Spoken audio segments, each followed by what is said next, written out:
come back by doing one of my favourite videos to do, which is an Inside the Wardrobe video with none other than my mate, Brittany Bathgate. Woo! So I'm in Norwich today. I've come to beautiful Norwich. It's very sunny, so if you do hear any trees rustling, it is nature. I'm here in Brittany's gorgeous house, which I've probably looked around about 3 times now. I want to keep circuiting. 10 out of 10. I give it a 10 out of 10 would recommend. I keep going into different rooms. I'm like, ooh, new things. But I'm quite nosy. But that's why I'm here. I'm here to be nosy. Yeah, that's nosy's literally good. the point of the video. But yeah, I feel like your style is. There's a few people I follow on Instagram and blogs and things who have this really like unique, copyable, like replicable, even it's better words. Copyable. Replicable style, and I think you're one of them. You're like a real, without sounding like sounds like wanky, like a tastemaker. Aww. You've got a real eye for Thank you. really. I feel like people see what you do and they're like, this girl. I love some of that. I love some of that. How would you describe your style? I always think it's just a mix of just classic and contemporary. I've just mixed the two together. That's it. And this is what I've got. I think that's a very... Like I like classic things like a good Breton or a good pair of like Levi's jeans, but then I like to mix it with something that's just like a bit more in the now and a bit more new. I feel like your house is like that as well. Like it's very kind of, again, classic and it's timeless, but it's very contemporary as well. Yeah. Like it wouldn't date easily, but you know when you walk in that it's very current and very... there's like little nods to trends without it being dictated by them. I always want to feel current, but I don't want anything to, like you say, date, or I don't want to have to replace my wardrobe all the time. I feel like your styles evolve, but not in an unrecognisable way. That's good. I feel That's like good to hear. there's some people whose Instagrams you can scroll back and be like, Christ almighty, it's changed a lot. Whereas I feel like with you, I can scroll and then still find the inspiration that I get now from 4 or 5 years ago. Yeah. Such a stalker. Don't go that far back. Maybe not that far. Go to my MySpace profile. Don't do that. No. Yeah, shopping's not an easy thing for me. It's not just like, oh, I'll go into the shop and buy something. I really have to sort of think long and hard about what I'm buying.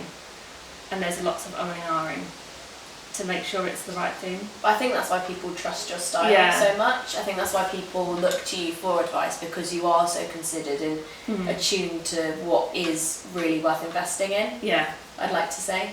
Yeah. I don't know.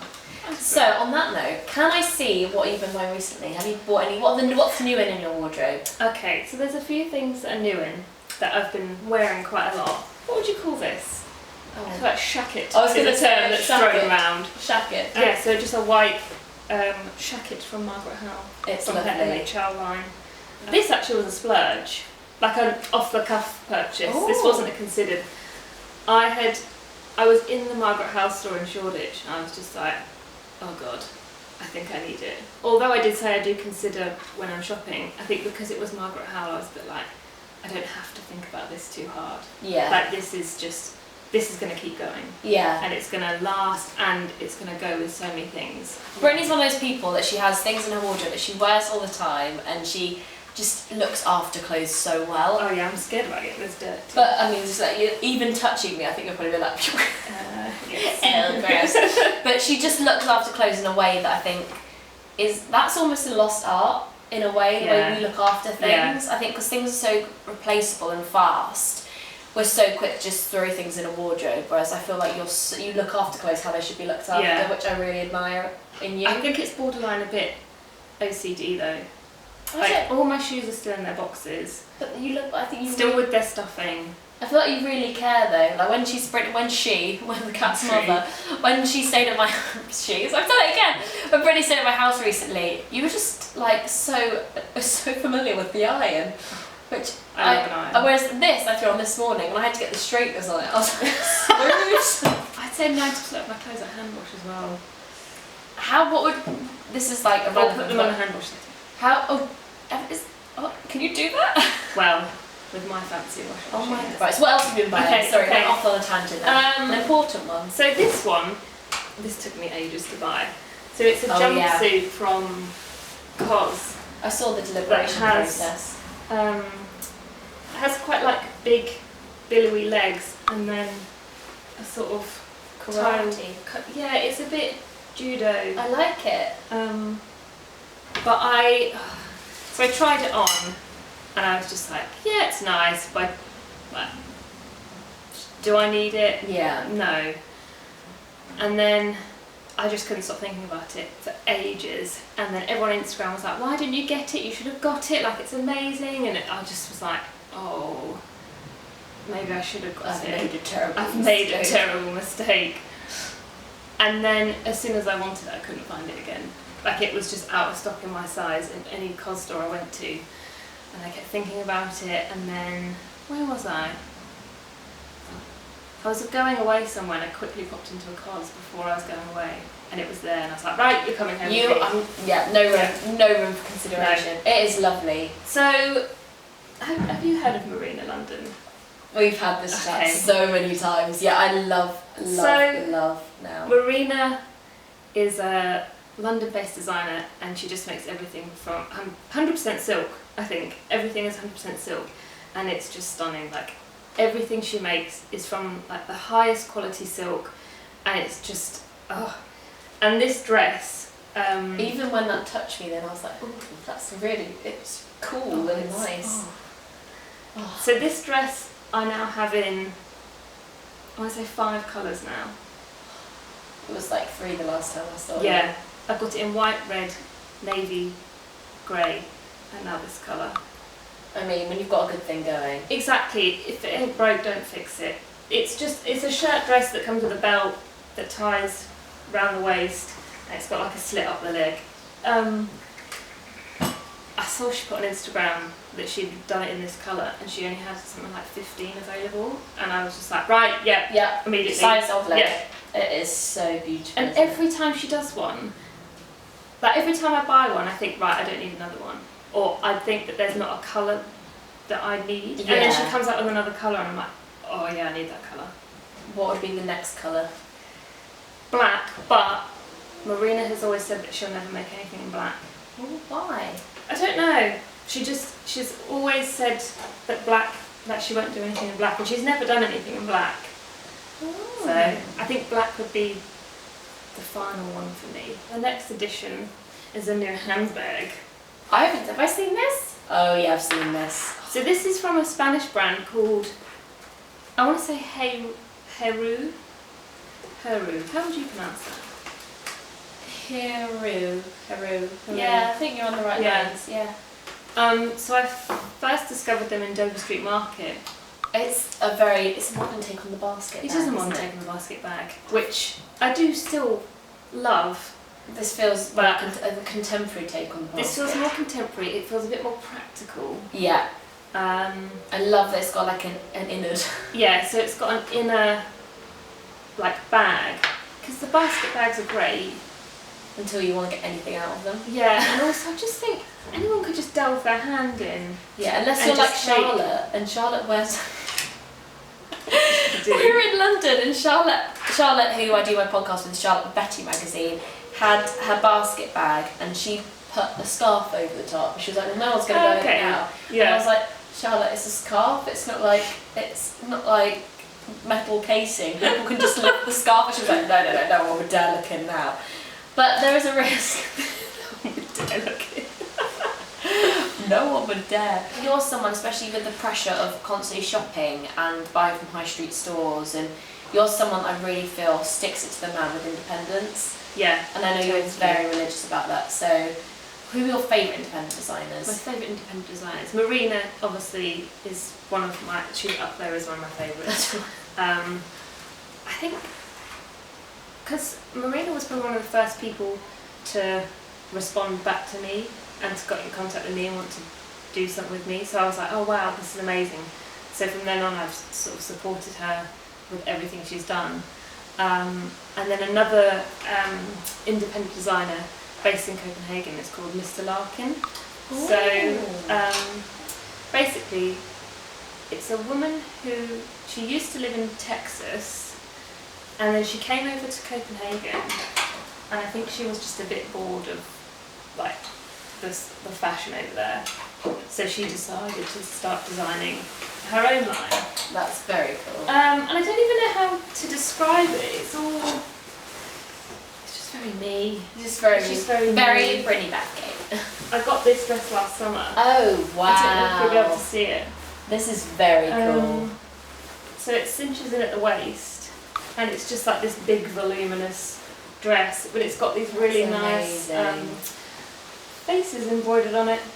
That's so gorgeous. It feels really weighty, Yeah. doesn't it, as well? Like Yeah. you can tell it's beautiful. Yeah. She has a shop in Copenhagen that stocks lots of other independent designers like Regina Pio. I can't think who else off the top of my head. And then she stocks her own line in the store as well. Oh, that's cool. And yeah, it's just me all over. Like it's just me down to a T. Yeah. Like it's all very like big billowy shapes in like really like high quality materials, and yeah, she's really clever with like cuts and shapes, and I just always am quite drawn to the actual shape and cut of clothes. Yeah. Yeah. That's such an interesting way to describe your style, because I feel like your style is very like big shapes in almost structured fabrics. Yeah. Whereas other fabrics could kind of offset that and make it look a bit more whimsical. I feel like that kind of gives your style. I think because I'm only 5'3" as well, so I have to be quite careful with like bigger shapes and stuff. So, so I'm you're always not just a head. Yeah, so I'm not just like a head with like hiding in all this material. So I'm always quite conscious about shapes and how things are cut on my body, because I love wearing oversized clothes, but I just have to be so careful that it doesn't drown me. And I think what Mr. Larkin do is like spot on. Yeah. Yeah. Like I can wear like that blue dress, it's massive, but just how cleverly she's cut it and added in a little belt, it just, yeah. If you don't follow Brittany already, I'm going to pop some pictures, because you've got so many good examples of how you balance everything out, because I feel like you do a lot in terms of shapes and styling that I think a lot of people might be scared to do, even though I suppose the elements are all quite simple, but it's just getting the cut-offs right and knowing the proportions of your own body, I suppose. Yeah, once you get used to what works on your body and what doesn't. Like I know I've got quite short legs, but I know if I wear something like quite high-waisted and then like it billows out, it can kind of create the illusion that I'm a lot taller. Like people always think I'm like 5'8" or something. And then they meet 5. Yeah, 4. People meet me in real life and they're just like, wait, what? Yeah. You're that short. And it's all an illusion. It's all a balancing act. You're master of disguise in your Mr. Larkin. Yeah.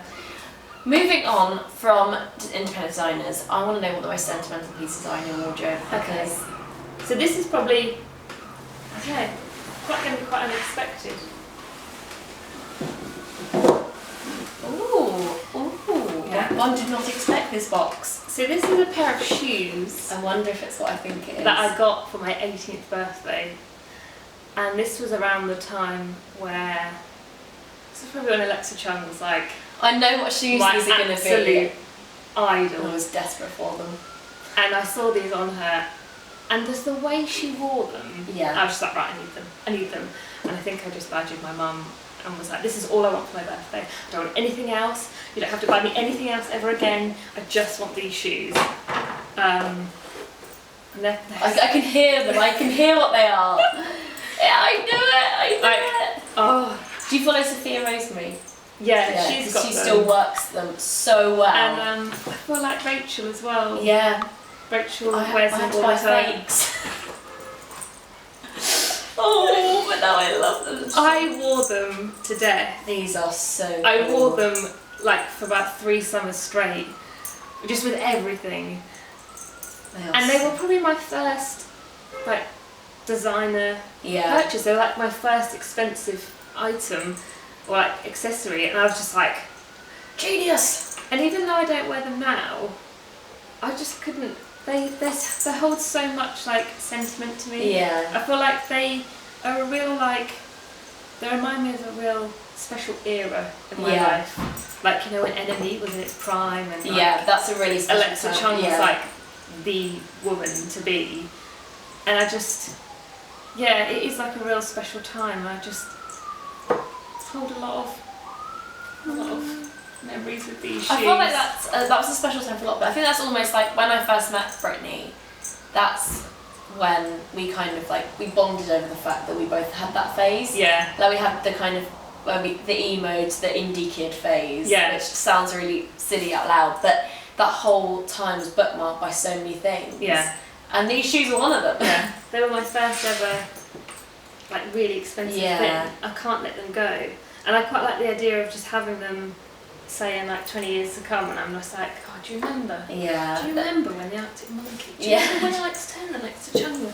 Oh my God, that era, the whole golden years. So, speaking of people inspired style, I know obviously Alexa Chung, I feel like she inspires everyone's style all the time. Yeah. Who inspires your style now? Is there anyone in particular, or is it just, how do you get style inspiration? I don't think there's anyone in particular anymore. I think with the introduction of Instagram and Pinterest as well, there's not that real sort of, well, I don't feel like there's that real it girl for me anymore. Yeah. I don't know, there probably still is, like, for the younger generation, but for me, I just feel like that's disappeared now. I don't have this like one person that I look up to. I do love the Olsen twins. They're very cool. But they're not really attainable. I just look at them as in like a aspirational way sort of thing. What are your favourite high street shops? Well, it's obviously, I feel like there's so many amazing independent designers, but what are your favourite high street shops to kind of fill in the gaps? Cos is obviously number one, and then I'm starting to fall in love with Arquette more and more. Yeah. I think when it first came out, I was a bit like, oh, what is this imposter? What is this? I was a bit dubious about it. Very edgy. Yeah. But once you have a flick through and really like delve in, there are some really nice things there. H&M's quite a good one. It's the same family. Yeah, the same. Yeah, I've just realised they're all the same family, aren't they? Yeah. Are you more of an online or an IRL shopper? I think 50-50. I live in a city where I don't shop in my own city just because it's not really, doesn't really cater for what I'm looking for. So I do a lot of online shopping, but then when I go to London, I do sort of set a few hours aside. I'm like, oh yeah, I really want to go into this place or this place just to try stuff on and just to see things. I do still enjoy the actual physical act of shopping and actually seeing clothes in real life, and just the whole just having it packaged up in a bag. It feels more special. I really enjoy that. It feels more like a process, and I think it almost kind of, you program it more in your mind. You've spent money and you've acquired something new, whereas I feel online it doesn't actually really ever process into it's on your doorstep, and by that point you've probably bought something else. Yeah. Whereas it feels a lot more like, oh, I bought something new, and then you think about things a bit more, which I quite like.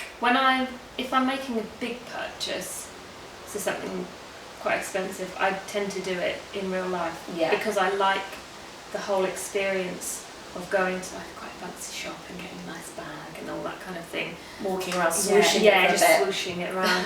Whereas if you order it online, you just kind of get just like the run-of-the-mill packaging. You don't get the special treatment. You get the plastic. Yeah. Like for my birthday, I really wanted these pair of Acne sandals. And Dean was like, oh, just order them. I was like, no. We're going to go to London and we're going to find them and we're going to go buy them. Because I want the bag, I want the whole treatment, I want it all. It just, for me, buying that kind of stuff is still quite a big thing. Yeah, I live for that. Yeah. Even when I've occasionally bought something on like Net-a-Porter, I do feel a little bit like, I wish I got this in the shop, because it feels like such a... It's still like an achievement to buy something like this. I don't want it to become a novelty. No. And I think there was a quote I read somewhere, me and Charlotte were talking about it, that it's almost like when you start buying one thing at a certain price, almost in a flippant way, you start taking that kind of cost for granted. Yeah, definitely. And it's nice to not and actually still have that experience where you're like, oh no, it is a nice thing. It's an investment still. Yeah, totally. Yeah. So we've gone through sentimental analysis. Like sentimental and what you say with the are they the same thing? They're not the same thing. What would you say? But they're from the same era. Okay, what would you say if you had to say one thing in your wardrobe? So, such a lot of fabric. If I had to say one thing, it would be my Barber. The Barber. Because, this is actually my second Barber, because the first one I've had a bit of history with barbers. They've either been stolen or lost. Oh. And I think, going back to the Alexa Chung thing, Yeah.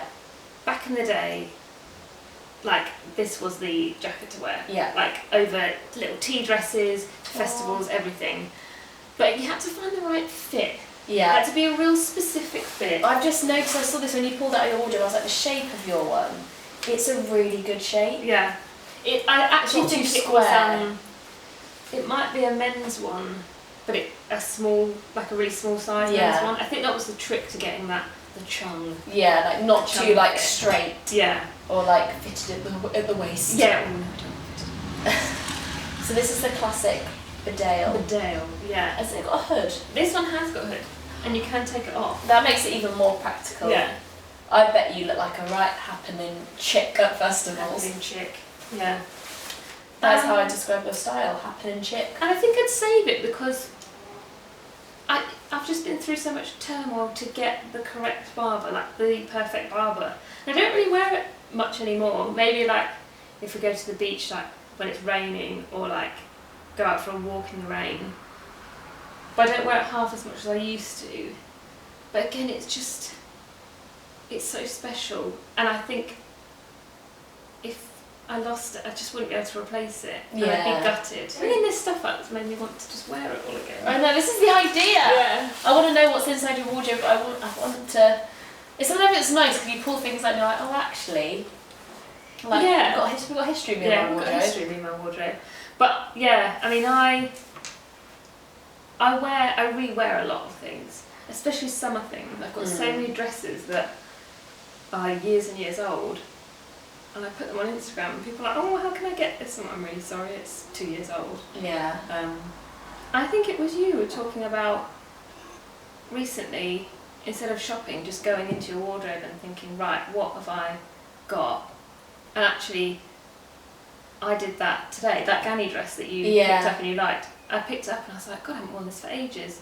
And it's a really good dress. Yeah. Why haven't I worn it? Why am I looking for another dress to buy when I've got... When you've got that one. I've got that, like... Because it's the need, I think, of wanting new Yeah. and wanting to keep up with people. And Yeah. it's weird, actually, because I follow a couple people on Instagram, and someone wore like an old Topshop dress from one of their Topshop Kate Moss collections. And I was like, well, I've got one of... no, I don't think it was the Kate Moss one, but I've got one of the Barbara Hilicki ones. Oh. And I was like, I've still got it. I'm like, why do I not wear that? Yeah. I mean, it is exceptionally short, like frightfully That short. is the... that dress is so short. I mean, I've definitely not got the legs for it that I perhaps once stood, but to the point where I'm like, why do I not wear those things anymore? Because they still serve the same purpose they would have done then, and I still love that kind of look, but I feel like we're so inclined to just go and find something just new that does the same job. Yeah. I really want to talk to you about beauty as well, because I feel like you've been talking a bit more about beauty recently as well. Yeah. She's getting clued up, this girl. It's all going on in there. And I feel like you're one of these people that I love coming to you for new brand recommendations. Just new, like whether it's clothes or beauty, just what's happening on the scene. And your beauty recommendations I do trust because you've got beautiful skin and your makeup always looks like a pista-resistant. So what are your desert island beauty favourites that you... So when you first asked me this, I instantly was like, oh, a good tinted moisturiser or something. And I thought, I probably wouldn't even wear makeup on you were like, island. it needs to be SPF, and I was like, it doesn't have to be SPF. So I just thought, hold on, if I was on a desert island, I wouldn't wear makeup, I don't think. Yeah. So, ooh, plot twist. plot twist. You're so practical even with that, you're like, I need an SPF, and I'm like, oh, I do. Smart. I don't know where the other one's gone. Okay. So the first one, does it really need an It needs introduction? no introduction. The legendary The man, the myth, the legend. Elizabeth Arden. 8 This stuff, I mean, I don't even think about using it anymore. It's just like a kind of, I'm on autopilot. It's almost like when you right, go get yourself a glass of water or like wash your hands. Yeah. It's just you go to it just to pop on your just face. every morning before I leave the house, quick, Lizzie Arden, done. Lizzie, why do you just put it? I mainly use it on my lips. This is probably a bit unorthodox, but I used to put it on my eyelids. Oh yeah. Just as a little, you know. Something. Just, Is it sweat? Is it a glow? Who knows? who knows? glowy lids. Oh yeah. And then I bite my nails quite a lot, Okay. and I pick the skin around my nails to the point where it's really excruciatingly painful. But this stuff, I just put it on my cuticles and it repairs it quite quickly. Oh. Wizardry. It's quite good for dry skin patches as well. It's just a bit of everything. But yeah, Just for good. me it's lips, Lips, and cuticles. and cuticles. It's, Yeah. yeah, it's good in your first aid kit as well. Yeah. And then this is my SPF. Ooh. So this is the Shiseido Essential Energy Day Cream. I think I might have this home. I've not tried it yet, and this has made me quite excited to go and try it. Give it a go, but it depends what kind of moisturiser you like. It's in between thin and thick. Like it's not very thick, but it's not very thin. It's quite a Perfect description. It's in between thin and Oh, thick. it looks like yogurt. Yeah. May I? Yeah, go for it. Get a spoon. Oh, it smells like sun cream. See, do you know much about Shiseido? Yeah, a little bit. Not an awful lot. I know there's lots of technology behind Shiseido. I know there's And a smart. so Feels nice. I'll try and talk about this, but I can't talk about it because I don't fully understand the technology. But there's just a lot of... Are they from Japan? Yeah. There's just lots of very clever Japanese technology in Shiseido skincare, and I don't know how it works, but this Essential Energy Day Cream just... I can't even remember what it does now. It almost just... It kind of gives your skin energy. It's so hard to explain what it does. It's but like going into Pret and getting one of their little juice shots, but for your face. Yeah, and long-term benefits, I think it helps just reduce, that helps the skin keep Production. producing skin. I don't know. Collagen. But All those things. when I put it on, I do look a bit more awake. Like my skin just looks a bit more Skinny. Yeah, it just looks better. Oh, got two Two more. more. So I think a good facial spray. You just need something to keep you cool on that desert island. Yeah. And this is the Mario Badescu, I want to say. I feel like you should have rolled with that because you're Mario Badescu. Brian Madonna. And this is their facial spray with aloe, herbs and rose water. I put it on after my makeup or sometimes before my makeup just to sort of, it's just quite refreshing, quite cooling on a hot day today. Like today, might just... You're tempting me now. Yeah. Oh, And aloe's quite good for skin, sun damaged skin. Oh, I'm gonna have to borrow a bit of that. Yeah. As we filmed. So if you're on that desert island and you've caught the sun a bit, this will help soothe that. Take you down a notch. Yeah. I like that. And then I know I said I wouldn't take makeup, but But as a child of the 90s, and then going into the early 2000s, I was the culprit of overplucked eyebrows. which you wouldn't believe. No, because so a few years ago we went to Australia. We lived in Australia for a year, and I didn't pluck my eyebrows for an entire year. Wow, that's like me with my life. Never. But I haven't done it in years. I got bangs. No, I'm not going. I was Yeah. like, no, I'm not going to pluck. Not even the stray bits. I was like, no, we're going full. I'm just not plucking. And it helped. And then I've tried rubbing. Oh, I can't remember what oil. There's like an oil that you can rub into your brows. It's meant to help sort of rejuvenate the growth. But the front bits have never fully come back, and they're still quite sparse. And I just feel naked without my brows on. I don't like it. Have I ever seen you without your brows? Yeah. But that's the thing, like, I've seen you because you've stayed over, and I was just thinking, I was like, did you do them before you got No, out? I would have just left them. Yeah, but they're not like shocking. Like to the point where I hadn't noticed. They're not shocking. But do you know, like some people take their brows off and it's like they have a new face? Yeah. That's what I feel like. I feel like I've never my brows are like, noticed. oh god. Yeah, that's the thing. I've never ever noticed.